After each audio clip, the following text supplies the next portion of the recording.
All right, guys, are you ready to rock and roll? We're ready. You're ready to rock and All roll. right, awesome. So welcome back, everybody. Let me get a screen share going here.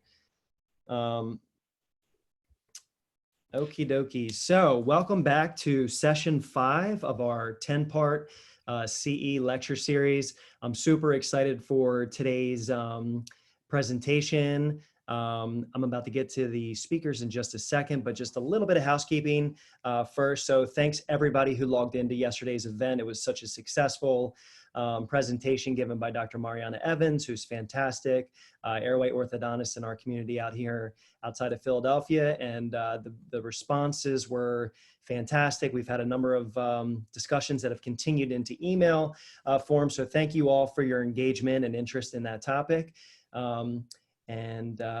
If anybody is interested in that recording or of the slides that we showed, you can find those. I think they'll be up there by this afternoon. You can find those on our YouTube page. So again, anybody who's interested can log into our social media, Facebook, Instagram, and YouTube, and keep up to date with what we have going on here at the office, keep up to date with our CE courses, and just stay up to date with what we have going on. And so just as a reminder, after today, we will be officially halfway through our 10-part series. And so we've had a number of great lectures up to this point. I think today will be even more interesting and a completely different topic than what we're used to having on this lecture series. So I'm super excited for that. So I have to introduce our speakers real quick. So Suzanne is somebody who I've been working with on a personal side for quite a bit now. And, I basically brought her into my life looking for someone to help me balance my work life, my home life, my professional goals versus my family goals. And she's just a great resource for me. She's a wonderful sounding board. She gives me all the resources I need to make the right decisions. Now, whether or not I make those right decisions, she's got to hold me accountable for that. But she really has really encouraged me to take the time in my life to start working out again, take the time in my life to eat healthy, take the time in my life to take my wife out on a date, and just prepare something nice for her, and continue to feed the parts of my life that need the most kind of nutrients at this point. And so this whole COVID shutdown has been a challenge for me, both personally and professionally. But I would say working with someone like her has really taught me some lessons that can be applied on a daily perspective, more so now than ever. Man, what was it, Suzanne 2 weeks ago we were talking about how to deal with bad kids, right? So my wife and I were just at our breaking point with these kids, and she's like, okay, I want you to take 60 seconds after something happens, and I want you to think about it. And we tried it, the wife and I tried it, and it worked so well. So she's been again huge resource for me. So I'm really interested to hear what she has to talk about today.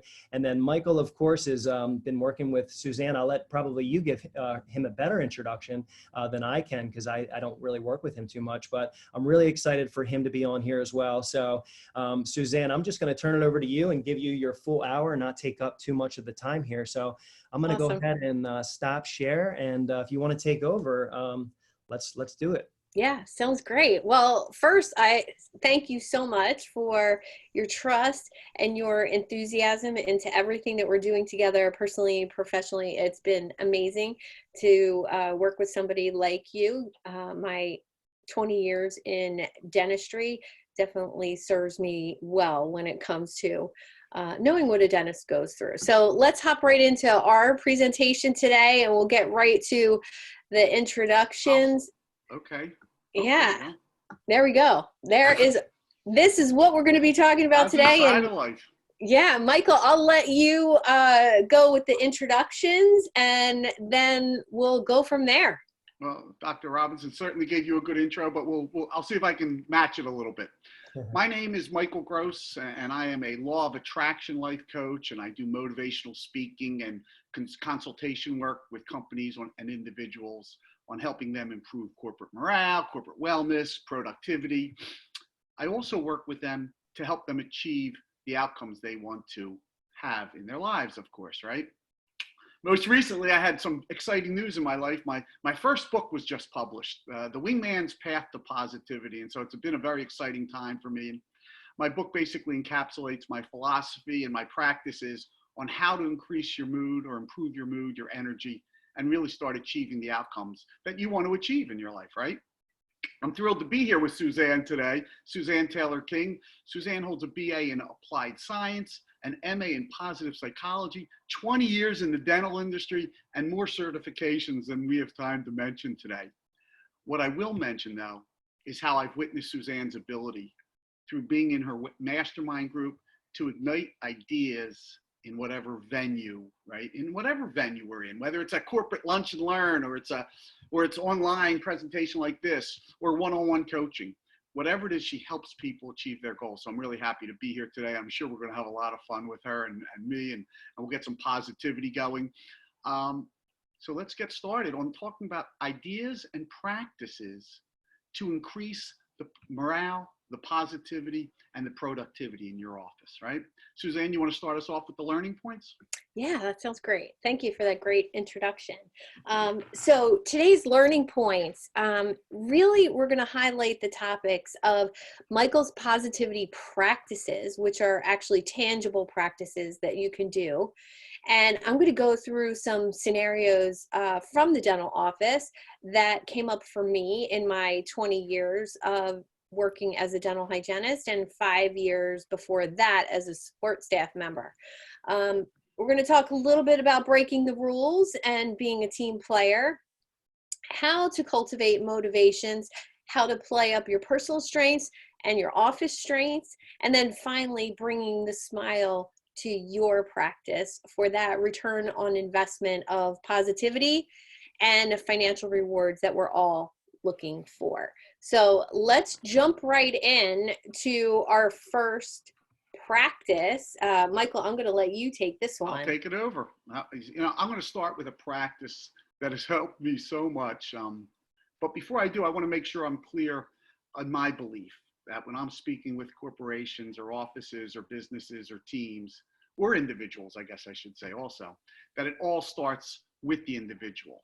So if we can help ourselves be a little happier, a little healthier, a little more productive, we can certainly help our office, our practice, our team, our group, not to mention our home, be a lot happier, healthier, and productive as well. So for me, the reason I wrote this book was, one, a publisher had come to me and I thought, wow, that's cool. But I also recognized how easily duplicatable my practices are and how amazing they've been for me. They've taken me from really being homeless and depressed to traveling the world and making the world my home and absolutely loving my life, right? As my sister recently said to me, she said, Mikey, and that's an old family name, Mikey, the last 5 years of your life have certainly been the best 5 years of your life. And I said, San, I know. That's why I so love the Wingman's Path to Positivity, right? Because of what it's done for me. And I know it will do the same for you and all your employees or all your office mates. So the path, let me just make sure I'm clear, is a path of 1 minute practices to help me set the tone for who I want to be, right? Now, when I started, I didn't even know who I wanted to be. I just knew I wasn't happy with who I had become. And I saw a quote from Sir Isaac Newton. I figure that's a good person to start off with. We're in the science world here, right? An object in motion stays in motion unless acted upon by an external source. Well, one of the things I recognized at that time of my life was that my energy, what I call my vibration, was going downhill quickly. And I realized I had to be that external force to turn it around, right? It wasn't as easy as you might think, though, until I came up with the idea that I can practice positivity for just 1 minute a day, right? I can practice positivity for 1 minute a day. Let me tell you how that practice came to be, so you understand why I value it so much and why I appreciate it so much.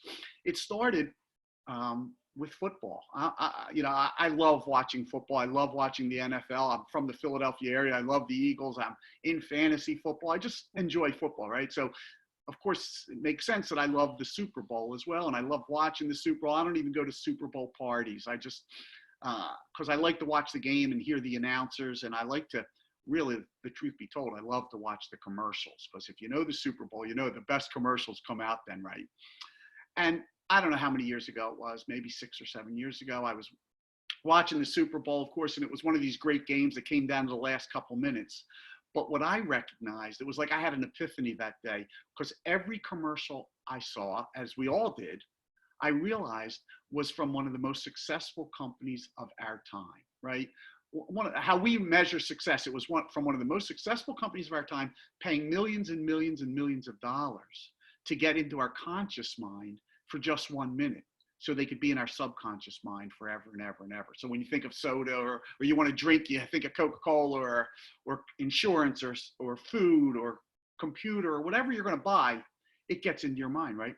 And I thought, wow, if they can get into my subconscious mind, and clearly they're the best at it, maybe I should do my own commercial and start raising my own positive energy by just practicing it for 1 minute. That's all the commercial was, right? I could do it for 1 minute. So I started saying I can practice positivity for 1 minute. And it became a discipline of mine to make sure I practiced for 1 minute. So I thought we could do that today, all of us together, just to say I can practice positivity. We'll take 1 minute and we're going to say I can practice positivity for 1 minute. And at the end, I want you to tell me what you felt about that. Did it feel really long? You know, my first client I ever had said, 60 seconds is a really long time, right? Anyway, so I'm going to time us. I'm going to put up my watch on for 1 minute. And I'd like each of us to just say, I can practice positivity. Because if we can get that positive vibe going within us, it'll be easy to bring it to our practice and to everyone who comes in, our clients and whatever, our patients as well. Okay, let's give it a try. Right now, we're going to just say what I say. I can practice positivity for 1 minute. I can practice positivity for 1 minute. I can practice positivity for 1 minute. I can totally practice some positivity for 1 minute. We can practice positivity for 1 minute. I can practice positivity for 1 minute. I can practice positivity for 1 minute. I can practice positivity for 1 minute. I can practice I positivity. can practice positivity for 1 minute. Positivity for 1 minute. I can practice positivity for 1 minute. By the way, that's been about 35 seconds, so you know how long you're going. You got another 25. I can practice positivity for 1 minute. I can do this, right? I can practice positivity for 1 minute. I can totally do this for 1 minute. We can do this, Suzanne, and everyone who's on the call. We can actually practice positivity for 1 minute. That's been 1 minute. So I ask you, maybe either in the chat room, or I'm not even in the chat room, how that felt. Did it feel long? Did it feel foolish? Did it feel like, wow, this might work? This might work. Let us know. Please let us know if there's something there. And if not, we can continue on. And Suzanne, you're up next. Yeah, let's take it to some office scenarios. So it's been, for me, with 20 years in the dental office, I had some immediate scenarios where positivity would play out to be an asset in your office. And let's start with that first impression of the office. And that first impression is at the front desk when that patient comes in. And whether it's a patient or whether it's a coworker, that receptionist has a huge responsibility on her shoulders. So let's just acknowledge that right now. So her job is to not only navigate the whole entire office, the schedule, the people, the patients coming in, and she can change the entire vibration of the office with just a smile and greeting every person that comes in with some eye contact. And a little trick I like to tell people, let people in on, is noticing the eye color of the person that you're greeting. And remember that your patients are nervous and they don't want to be there 99% of the time. So unless I come into your office as a patient, I love being there. I love getting my teeth cleaned. We're kind of few and far between, us dental likers. So 99% of the time, your patients will be nervous. They don't want to be there. You're not their favorite person. And it also involves spending money on something that's not tangible, not visible to the public. So this is your exact time to spread that message of warm, welcoming, a smile, and how are you today? So happy to see you. And my number 2 secret, leave it in the car. This is something I learned at my very first job when I was 16 years old. My mother was taking me to work. I didn't have my driver's license yet. And my boyfriend had just broken up with me, and I had to go into my first day at work at the dental office. I was babysitting for the dentist's kids, and he recruited me to work in the office. And my mother dropped me off, and she looked at my face and she said, "You look upset, you look angry, leave it in the car. It's your first day of work." And that stuck with me my whole entire life. So leaving personal drama, conflicts, whatever is going on in your personal life, leaving it in the car and bringing that best possible self to the office. And I now routinely teach people to ask yourself, how do I want to show up today, and decide to be that person. And third, building on your team. And I want to say that building a team, whether you're in corporate finance, whether you're in a dental practice, no matter what type of team you're on, one person can start the fire. So building that team culture of positivity by asking what's good and giving compliments, sharing appreciation for others, and those small little acts of positivity resonance build a culture of happiness. And I didn't just make that up. That's research proven, data driven research from the field of positive psychology. And if you want to read more about that, Barbara Fredrickson wrote an amazing book called Love 2.0.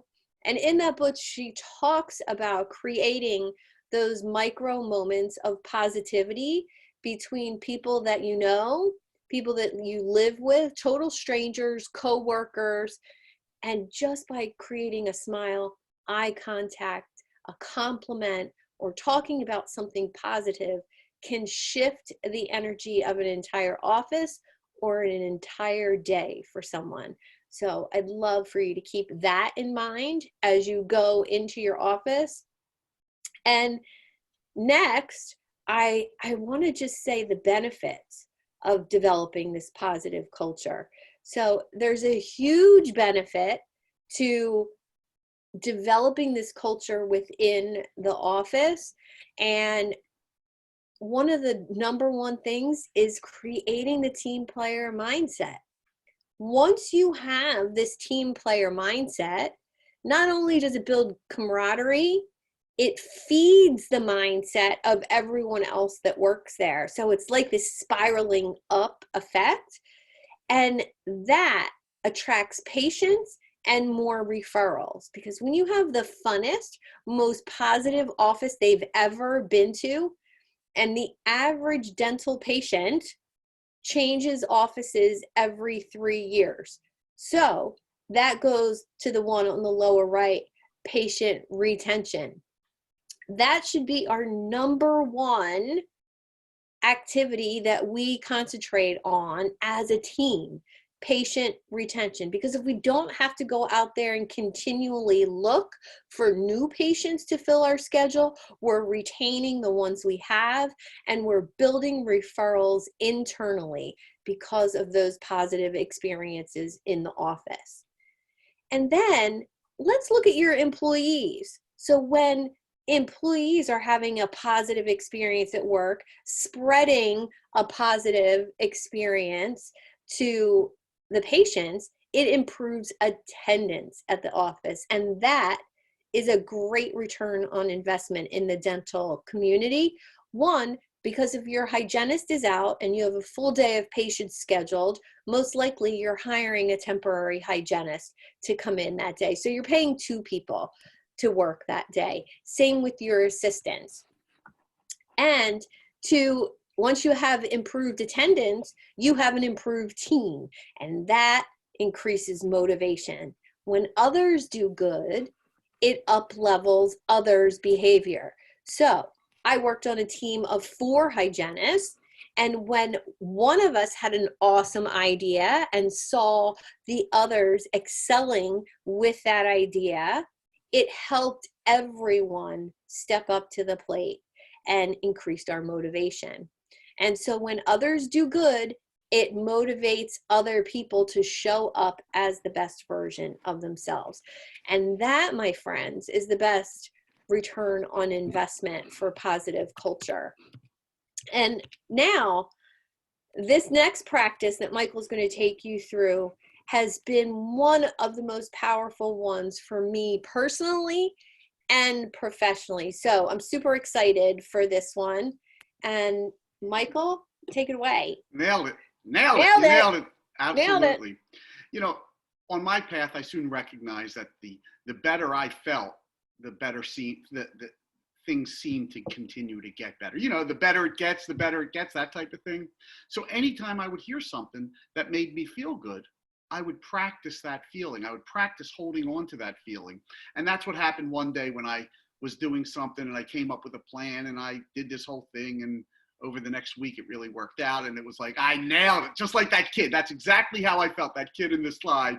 You know, like, do you know the feeling I'm talking about? When you just nail something, when you just do it so right, everything's going so well that you deserve those congratulations. And that's what I said to myself. I was like, congratulations to me. Congratulations to me. And as I said it, I started recognizing how great that felt, right? Recognizing how great it felt. And if you don't know the feeling, or if you do, it doesn't matter. I want you to think about a goal you have right now. Just any goal. It doesn't have to be your lifelong goal. It can be a goal of getting a great lunch for all, you know, it doesn't matter.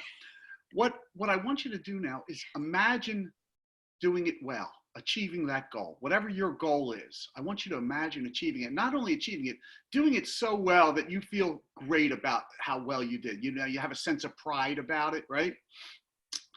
It's a feeling that I love to hold on. I started saying congratulations to myself for everything, anything I had done well recently. So for instance, whatever, you know what, as we're sitting here right now, I'm assuming everyone's home and has some paper. Why don't you write down 3 different things that you've done well recently,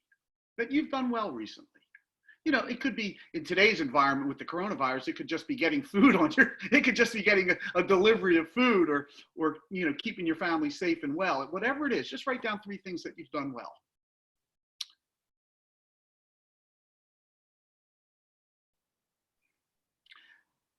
And now I want you to write down 3 things that you've done, I don't want to say well, that you just do every day. Brush your teeth, wake up, eat breakfast. I don't care what it was.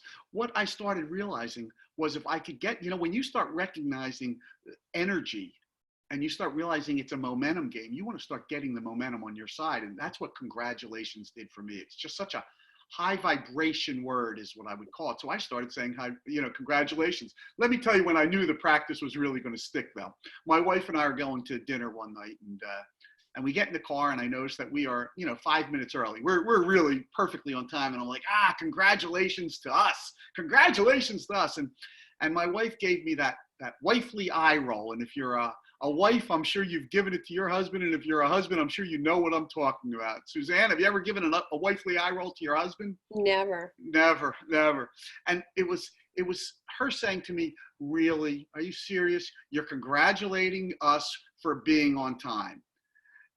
And the reason I say that's when I really recognized how well this practice did, or was for us, was because I explained to her, and as much to myself, I think, that when you start to recognize your energy, you get real clear that it's a momentum game.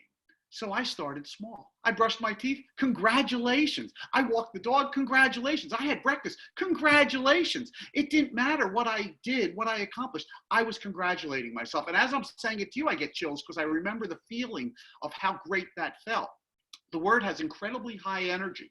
Remember, neuroscience will tell you that if you start saying something to yourself, you don't even have to believe it. Neuroscience will tell you the more you say it, the sooner or later your brain will wrap around it and you'll start believing it. And that's exactly what I want to have happen. I want to start believing that congratulations are in order for me, that I'm doing such a great job, that I totally believe in me. You know,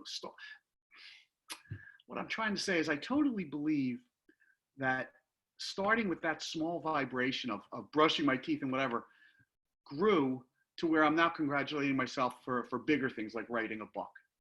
And I think you could do the same for you, just starting small. You will be amazed what it can do for your office, for your team, for your employees or your employers or your group, right? Your whole practice. So I thought maybe we could start just say the word congratulations. I thought we could all, I wasn't sure if we were all going to be on a Zoom call that we could all see each other and say congratulations to each other, but just start saying congratulations to yourself, either for the 3 things you did well or 3 things that are just small, minor things. Let's just see if we can get a vibration going or an energy going around you of congratulations. And we'll do that for 1 minute. And we can start right now. Congratulations. Awesome. Congratulations. Congratulations. Congratulations. To you. I Yes. love it. Yeah. Congratulations. Yeah. I want all you dentists to be saying congratulations to yourself for building a great practice, for overcoming the virus, for getting ready to get back to work, for keeping your people employed. Whatever it is, start congratulating yourself and start congratulating your employees. When you start getting that word around your practice, you're going to feel, your practice will feel that much more congratulatory, right? Congratulations. Congratulations to you, man. You're doing a great job. Congratulations. Congratulations. Yeah. Feels awesome. Right. You get that feeling going, that energy going within you, and it'll change how you view things, and it'll certainly change how you view yourself. And you'll really be able to help your employees as well to get that, to start feeling congratulatory and start feeling better about themselves. And if they do, it's just going to help you build the practice that much more. Right? Yeah. So thank you. Yeah. Congratulations. Let us know in the comments. Dr. Brian said, congratulations. He loves that. Let us know in the comments in the chat, what you congratulated yourself for, and see if we could spread that congratulations around. I'm going to say congratulations to Michael, because apparently there's somebody on this call that knows who he is. There you now go. that is some congratulations. Congratulations, right. Congratulations, Michael, you're kind of famous, it's amazing. Thank you, It's amazing. Yes. Yeah. Yes, I am. I'm famous amongst the dental crew, right? Yeah. Yeah. I'll thank Dr. Alan Levin for saying hi to me. Thanks, Alan. Yeah. So let us know what you congratulated yourself for, because that positive spread really can be contagious, since that's the name of our talk today. And let's take it to the next step, to motivation. So motivation, Dr. Ryan said he did a Zoom happy hour with the staff last night and dropped off wine at everyone's doorstep before the call. Gosh, where were you when I was a dental hygienist? I would have been commuting to Delaware. Not that any of my bosses weren't fabulous, but nobody ever dropped wine off on my porch. So, wow, love it. What an awesome thing to do for your staff. Congratulations, staff of Dr. Robinson. Amazing. So let's talk a little bit about motivation. Positive psychology has done a lot of research on either creating motivation, or is it something that some people have, some people don't. Are you born with it? Do you have it? Can you cultivate it? And I'm going to take a step back to the great grandfather of positive psychology, Abraham Maslow. And he wrote a paper on motivation and personality. And I believe, based on his hierarchy of needs and some of the things he talks about as becoming your best self, I really think this guy's a rock star. And I'm going to explain to you why. So we can give him thanks for this modern trend of positive psychology. He coined the phrase the self-actualized individual, and he developed a framework of the hierarchy of needs. And if you're not familiar with that, maybe we'll have another talk about meeting those hierarchy of needs. But as we ascend and evolve past the need for shelter and food and clothing and warmth, we get to the point in our journey of self-awareness, and we're aware of our emotions and our feelings, and that takes us closer to the top of that hierarchy, top of that pyramid, which is happiness, joy, satisfaction, and fulfillment. And now just think about that. He he said, based on his 40 some years of research, that what one can be, one must be. And I'm going to repeat that. What one can be, one must be. So in Maslow's language, the need to be the best version of yourself, to live at your highest potential, and to express your latent strengths and have them fully expressed to the world. If you don't fulfill that need, it's like depriving your soul of oxygen. And let me go a little bit deeper. If you are not living up to your potential, whether it's in work or love or relationships or at work, that space between where you are now and where you want to be, in that gap, that space is where anxiety, depression, stress, negativity, frustration, lack of sleep, all of those negative emotions and experiences lay in that gap between who you are being and who you could be. So with that being said, how bad do you want to be more positive? How bad do you want to show up as that radiant exemplar in your office, that best version of you?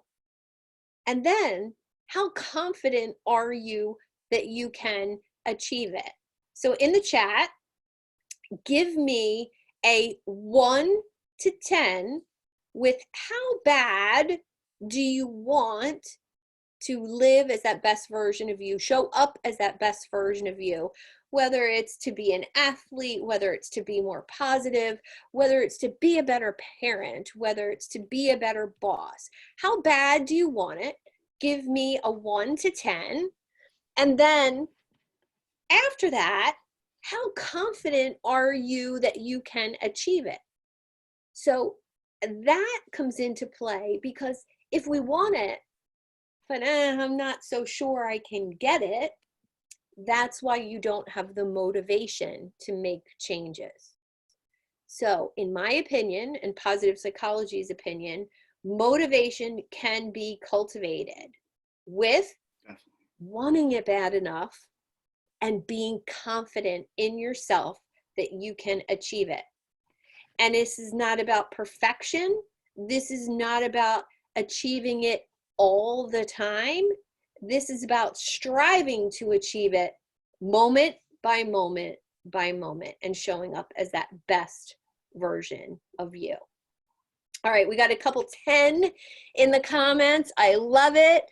Awesome. And if anybody has any questions on the motivation equation, let me know in the Q&A and I'll be happy to address when we're finished. We're going to take it to the next practice, which in my opinion, this is the one that breeds motivation. This is the one that is so contagious that I almost got fired from a job because of it. So bring it on, Michael. You know what? I agree with you. I think this just helps build that practice or that team or that group or that organization.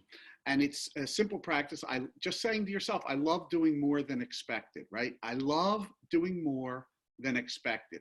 Now, believe it or not, this practice began with a trip to a gas station where a young man named Jimmy was helping me, and he was just so helpful and so extra helpful. And he did it with a smile. And by the way, that's how you want your patients to feel, right? That you doing more than expected for them. You care, you're happy, and you're helpful to them, right? For me, I still go back to that same gas station just because of him, right? And that experience, though, I thought, after that experience, I should say, I thought back to how many times I went the extra mile. And as I thought about them, I remember, wow, every one of those times had a warm feeling, had a wonderful feeling for me. And remember, I want to practice these feelings, because I know when I start sending out a feeling of happiness, the universe will send me back more, right? It's no different than nature. When I plant corn, I get 10 times the corn, right? When I plant asparagus, I don't know, I get 10 times the asparagus. Me, I plant seeds of positive energy, and I look to get 10 times that. So when I found this practice of I love doing more than expected, it just became such a wonderful experience for me that I couldn't wait to practice it. I think Napoleon Hill says it best, and most of you know who that is. He's the author of the best-selling book, Think and Grow Rich. He said, render more and better service than you are paid for, and sooner or later, you will receive compound interest from your investment. It is inevitable that every seed of useful service you sow will sprout and reward you with an abundant harvest, right? Now, while the business side of you may understand that you will be rewarded with an abundant harvest by going the extra mile, I'm going to tell you that the most important part of this practice is the vibration that you're sending out, the vibration that you're going further than you were asked to do, that you're doing more.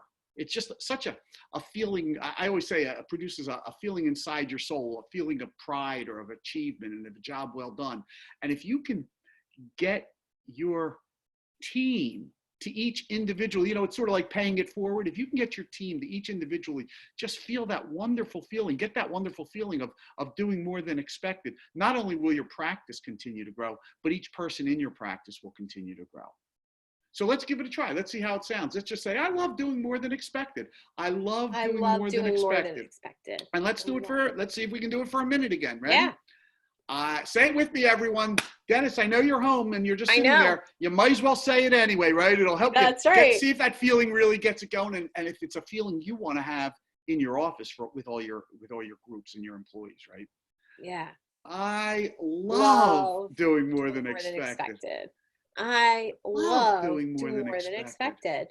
I love doing more than expected. I love doing more than expected. I love saying it with you, Suzanne. I love doing more than expected. I love it. I love doing more than expected. I love astonishing people with value. I love doing more than expected. That's a beautiful way of saying it. That is such a great way. I love doing more than expected. And when you get that feeling, when you start saying that to yourself, we were talking about getting things into your subconscious. When you start getting the feeling of doing more than expected, I love doing more than expected, you're going to start sending out a vibration, and everyone on your team is going to want to be a part of that. Everyone is going to, and everyone's going to start doing more than expected, right? It's a wonderful feeling. And I want to just add in to this, Michael, which, this is totally off the cuff, but adding emotion into this has helped me so much. When you say something out loud with emotion, the way you share these practices, every day on Facebook with your followers, and when you're around groups of people, it always has emotion tied to it. And I just want to say that has been, repeating positive affirmations to myself is something I've done for years, but saying things out loud with emotion has sealed it in. It's really sealed the deal for me. So I just wanted to acknowledge that difference that you've given me. Thanks, Suzanne. I appreciate you saying that. Thank you.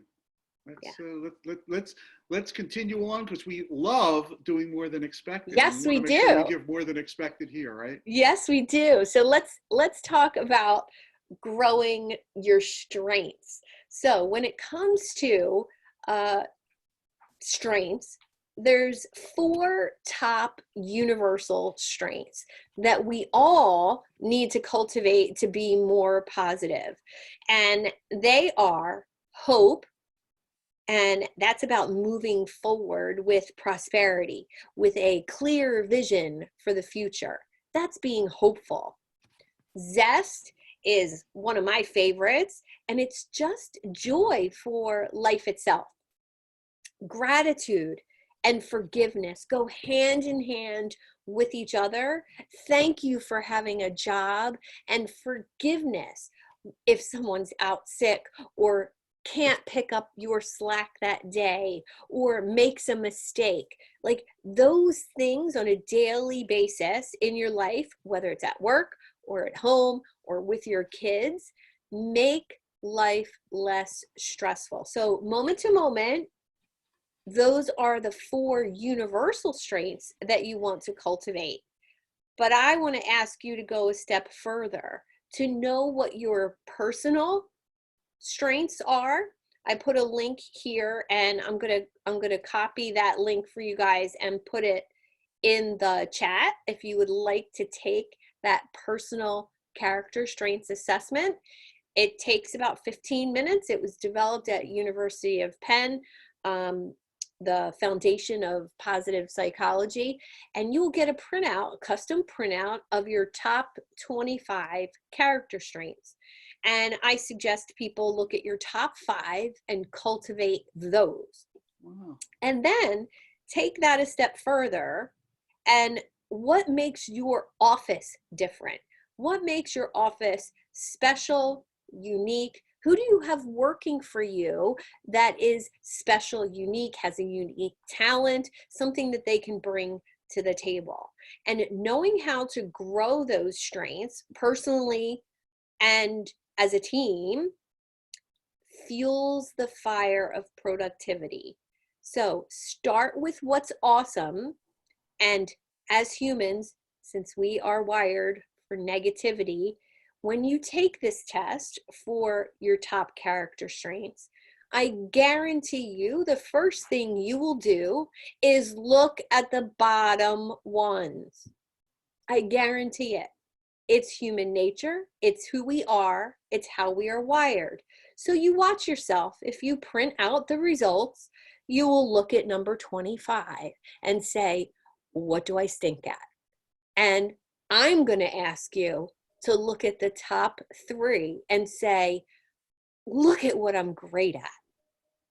And start with what's going well and those things that come naturally to you, and then decide what needs work and put a little spotlight on those, give a little bit of attention to those. Just because a strength is at number 23, 24, or 25 doesn't mean you're bad at it. You just have to work a little harder to cultivate those. So we're going to identify one small thing you could do differently each day and then learn. Spiral up. And I'm going to reference one of my favorite personalities in positive psychology, Mel Robbins. She wrote a book called The 5-Second Rule. And the whole philosophy of the book, when you don't want to do something, or when something feels hard or feels out of your comfort zone, she recommends that you say 5, 4, 3, 2, 1 to yourself and just do it. Take away the delay. Take away the procrastination, and that removes the chance to be afraid, the space between stimulus and responding. It makes that a little bit shorter and helps you act a little bit more quickly. So with that in mind, know your strengths, build the ones that come naturally, cultivate the ones that feel a little bit more difficult. I'm going to put that link in the comments for you right now. Go ahead, Michael, take it away with our next 2 practices. Our next 2 practices, and I will tell you about cultivating strengths. One thing I have learned so clearly on this path is that I can practice anything. I can practice changing whatever I have to change to become the person I want to become, right? Yeah. And this next one is a great example. My job is my best client. My job is my best client. Now, I'm not sure if we're talking to mostly dentists who own the practice or employees of the dental practices here. And I thought we were talking to possibly more employees. So I thought this was a great practice for them to look at your boss or your job like they are your client. Because when you do, everything changes. Your attitude, your commitment, your energy. You know, it's not like the old days. We're in the 21st century now, right? It's not like, you know, when you get hired in the 1950s or 60s and your boss would tell you what to do and you'd stay in the same company till you retired, right? Things have changed drastically. Heck, even Tom Brady, right? The greatest quarterback of all time, you know, up in New England has just left and has a new job, right? Got a new client to go to, right? Because it's not about your employer or the practice you're employed by. It's only about you and you doing your job so well that your boss not only values you, but there's many quote unquote clients who would love you to work for them. Of course they would. You're great at what you do, right? Yeah. You just have to cultivate that talent, right? So what does it mean to treat your boss or your job as your best client? Like any client, right? Your boss hired you to provide a service and offer solutions, right? So maybe they have a specific way of doing their things and you have to figure that out because they're your best client, right? You want to keep them happy, right? The reason we do this as a practice is because it reminds you that you are in control of your life. Too many people start falling into a depression when they think they are victims and they have to do whatever they have to do, right? Instead of choosing. They don't have to go to work. You can choose not to go. You just have to deal with the consequences, right? So the best way to take control of your life is to do your job, is to be so fantastic at your job that you can get a job anywhere you want, right? Doesn't that make sense? Yeah. So when you look at it, when you realize that you work for yourself and not your boss, you know, people often say to me, Mike, I'm not an entrepreneur. And I say, yes, you are. You just don't realize it. Because when you believe there is no difference between your boss or your job and your client, let me change that. There is no difference between your boss and client. They both hired you to solve a problem, right? And your job is to always identify a need and fill that need and do the best job you can, right? So whether it's a boss or a client, it's the same thing. But when you change the way you're thinking about it, you become a more independent thinker. You become more of an entrepreneur in your own life, more in control of your own life. So let's stop here for a moment and pretend at the end of this coronavirus, I know Dr. Robinson just said something about they're allowing dental offices to open back up. Let's say dental offices decide after this pandemic ends, decide there's too much risk in hiring employees and having to pay all the benefits. So they're going to just start hiring everyone to do whatever job in the office and hire outside contractors, right? Think it can happen? Of course, it happens every day. As a matter of fact, in the dental industry, I have a good friend of mine who's an orthodontist, and he contracts out to different dental offices. So what if this is what's happening and there's your dental office has no more jobs and your boss comes to you and says, look, we're hiring an outside contractor to do your job, but we'd like to give you a shot at it. Would you like to do that? And you're like, wait, me? You know, so I have to start my own company. It's me, LLC. And how would you approach securing that job, getting that job for you? And the question I really want to know is, how would you conduct yourself? Would you conduct yourself differently under those circumstances than you do now as an employee? Because that's the feeling I want you to practice. I want you to get it into your head. I want us all to get it into our head that our job is our best client. And I want us to say that over and over and over again, because when we get that into our head, we start acting independently. We start doing the best we can instead of just being what one of my friends once said, the Fred Flintstone thing. Everyone leaves at 5 o'clock and can't wait to get out. Yabba dabba do, they get out at 5 o'clock, right?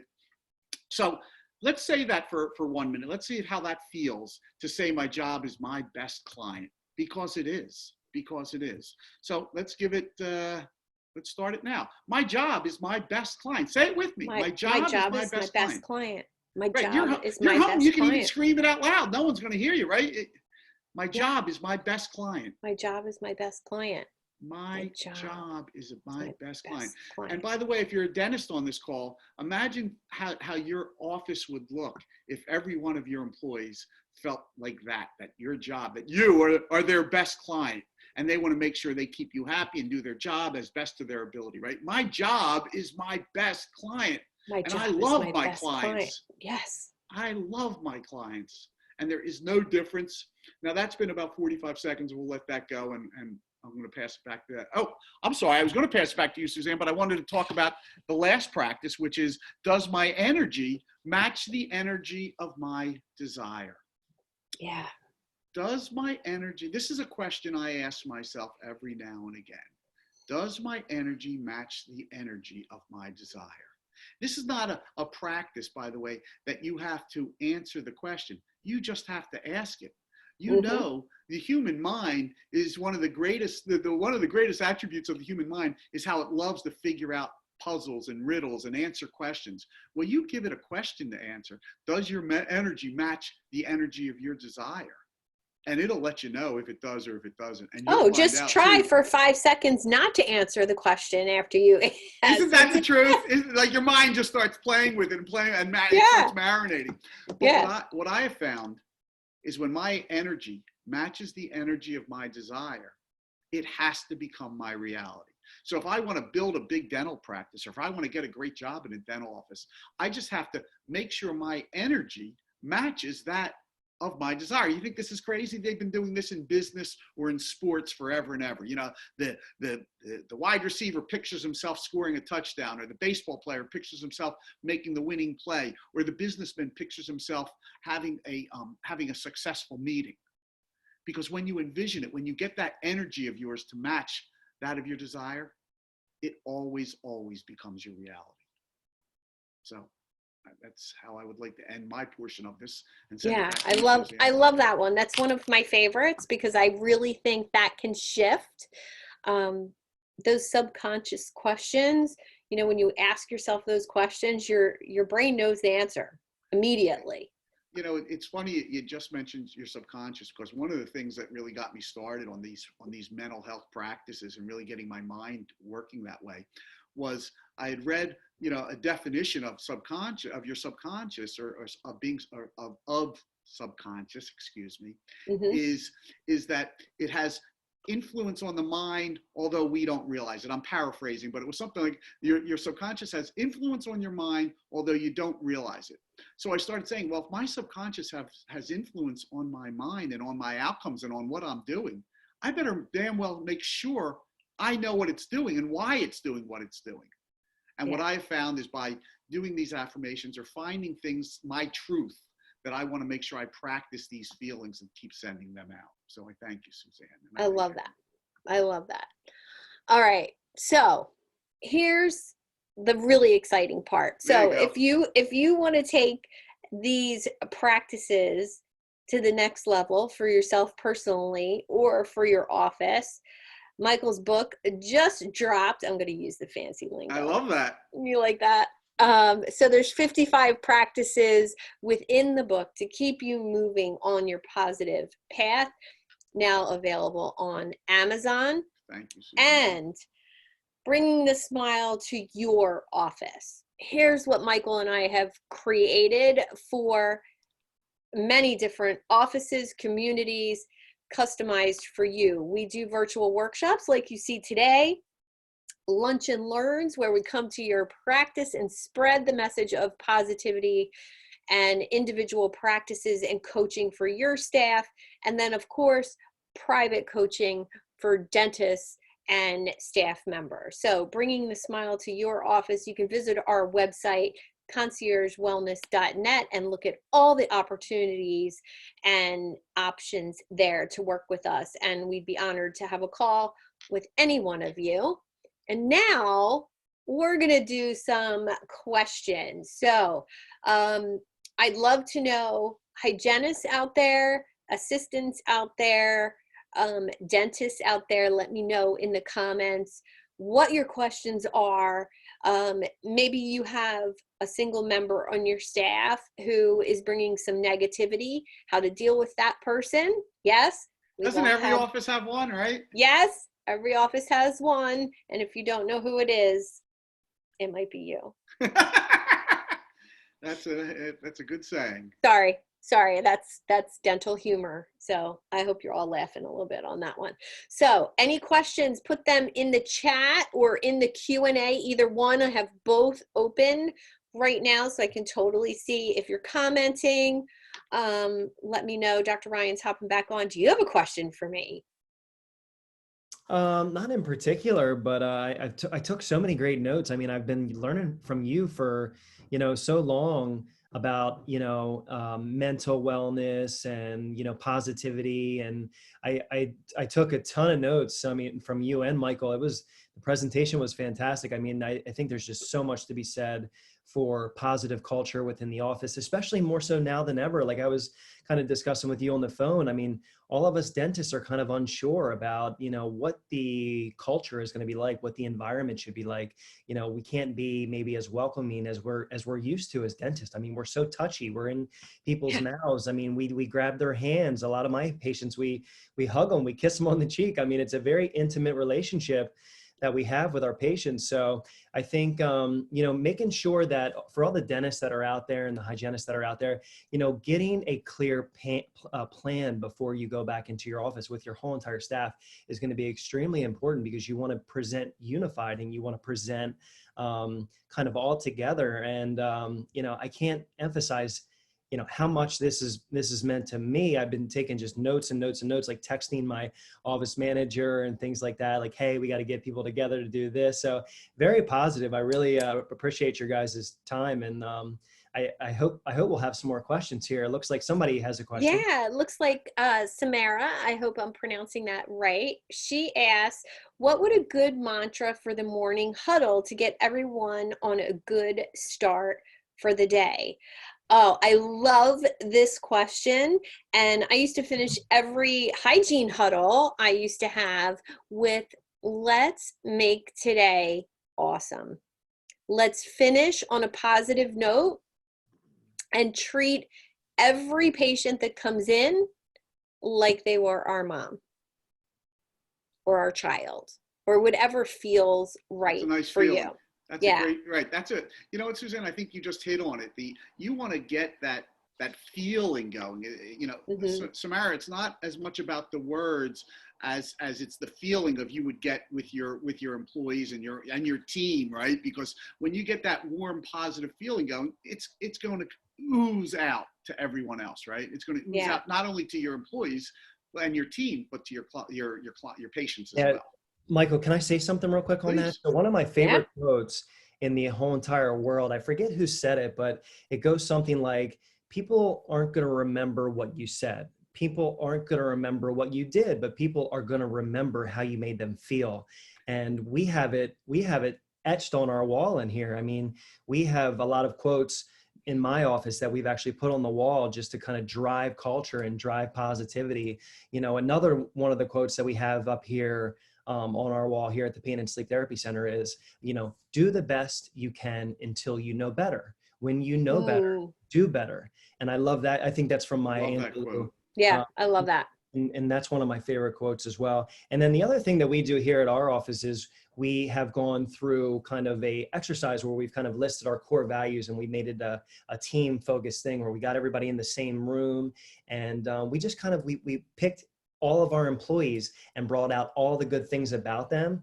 And then it was amazing to kind of get down to about 3 to 5 things where it's like, hey, as an office, these are our core values. And so we have our core values listed on our wall as well. And I think we have it in our lunchroom. So every time any of my staff members, and we don't even call them employees, we call them team members, right? Any of my team members that walk into the lunchroom, they see what we're about. Maybe not every day is going to be, the most satisfying. And maybe we're going through personal struggles or professional struggles. But when you look up there and you can say, hey, we're a team. Hey, we're compassionate. Hey, we are about integrity. We are about, we are patient-centered. So when you have these core values that you list up there, I mean, everybody's got to get on the bus, right? A great book, Jim Collins, From Good to Great. And get everybody on the bus. You got to get the right people on the bus. And when you get the right people on the bus, you can drive that bus, wherever you're going, wherever that vision is. Absolutely. So positive, so great. I got so much out of this. Awesome. I was going to jump in on the morning mantra again, because I think it changes from day to day because of what you want to accomplish, how you want to set the tone for your office. But one of the things I was going to mention was, one, I love the idea you mentioned, Dr. Robinson, about a morning huddle or what have you, a morning get together. One of the things I thought as soon as, before you answered it, in my mind, I was thinking, go around in that office and say one thing, have each person say one thing they like about the person next to them, just to get the feeling of being liked in your own office, right? That feeling of people finding something good about each person, because when you get that going, again, it's just a momentum game. So if that helps. I love it. That's a great idea. Yeah, I want to share that one of the most powerful things that was ever done for me was it was a long time ago, and I was in a mastermind with 10 other people, and they went around the room and we each said one word about each person. And I wrote down my 10 words that people use to describe me. And they are literally those 10 words. I was in tears by the time we went all the way around the table. And those 10 words are handwritten in a frame on my desk right here to remind me how Wow. other people see me. So it's my choice to show up as that person every day and not let my limiting beliefs get in the way. And Matthew has a question. How do you suggest working with older team members that are close to retirement that don't see the positive in any kind of change? Well, so you might not see positive in change, but you can see positive in people. So for those older staff members who are set in their ways, being positive, being a team player doesn't have to involve change. It's contagious. So by being smiling, eye contact, eye color, how are you? What's good? And if somebody is in complaining mode, switching out of complaining mode, not feeding into the complaining mode. And a dental team is like a basketball team. Michael says to be successful, the team has to be on the same page. You know, Yes. I was going to say, it's no different than any other team, right? No Than different. an office, than a dentist practice, than a basketball team. I agree. And by the way, with the older team members, one of the things I was going to mention is, again, I agree with what you said, Suzanne, about they don't have to, it doesn't have to change like that. But I think if you can just come to them with appreciation in your heart, that you appreciate the job they're doing, that they're there and they're sticking it out till retirement, Yeah. whatever it is, if you can find something to appreciate for them, I think that's where you will really get this going, and that vibration going. It's funny. One of the things that really nails it down for me when I talk about that appreciation or that gratefulness is I was coaching a client one time, and she basically said to me, Michael, what are you talking about? What do I have to be thankful for? I'm hanging on by a thread. And I said, well, then I would start loving the thread. I would start loving the thread. Because if that's the only thing you're hanging on by, then I would love the thread. Because when you start sending out that love, that appreciation, that gratitude, you're going to find more to be appreciative of. Yeah, I love that. Thank you. You're welcome. All right, I'm going to stop my screen share and say thank you guys so much. This was fun. Yeah, really appreciate it. Do you see any other questions come in?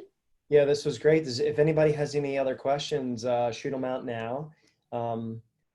Otherwise, Suzanne, how can, I know you said people can reach out to you if they want to bring you in to their office and do like a little retreat or even personal counseling, all that.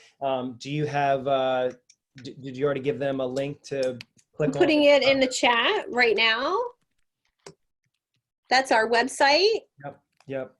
And they can reach out to us for a consultation or a phone call with either one of us. Right there, we have a bunch of team members that work for us for education purposes. So yeah, whatever you need to fit your needs, we can help you out.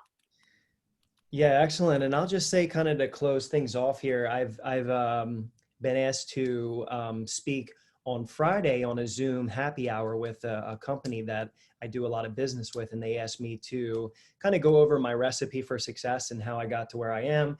And so, my opening slide is the secret sauce, as I like to call it. And the secret sauce for me is my team. I feel like, the greatest resource that I have available to me every single day is my team. And so I would encourage all of you guys that are parts of the team, like, put your energy and effort into these people. I mean, and if they're not the right people, then, like Jim Collins says, then get them off the bus. You got to get the right people on the team.